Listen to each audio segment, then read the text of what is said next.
Some of you may have already heard of the EU's Sustainable Finance Action Plan, but may be unsure of what the disclosure requirements mean for you or your investor companies going forwards.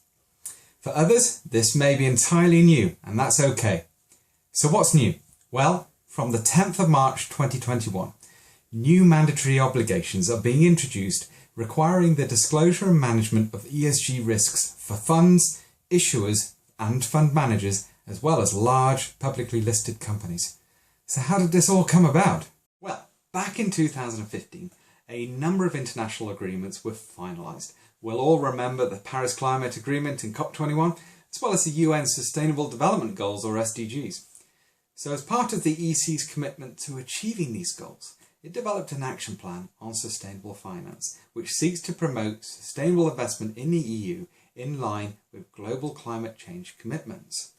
The outcome of this led to work across 4 areas covering taxonomy, disclosure, green bonds and benchmarks for low carbon investments.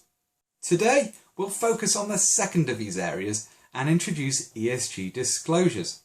In essence, these will require investment funds to report on ESG matters from the 10th of March 2021, and there will be entity level obligations as well as product level obligations.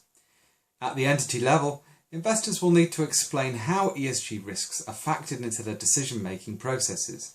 This will be mandatory, as will how remuneration policies factor in ESG risks.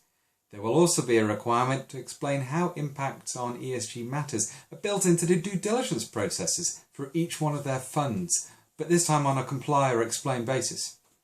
For portfolio monitoring, fund managers will need to disclose the principal adverse impacts of investment decisions on sustainability factors. I know it's a long word, but PASI for short.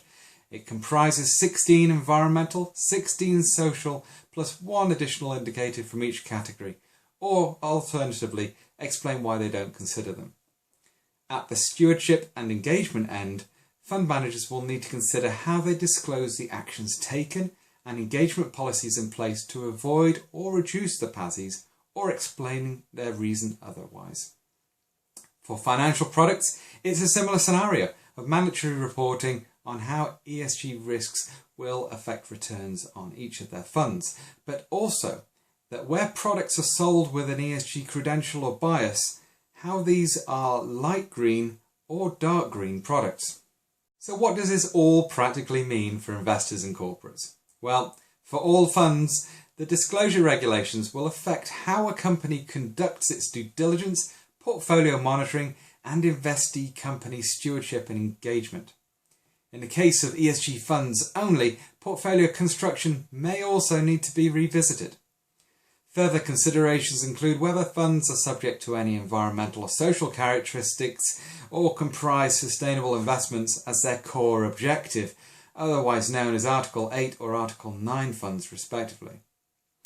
This is beyond the scope for today, but we note that exclusion lists will start to be more regularly used, particularly for Article 9 funds, to exclude companies that do significant harm. For investees, including PLCs and larger corporations, now is the time to act. Your investors will be asking for this information over the coming months and year ahead.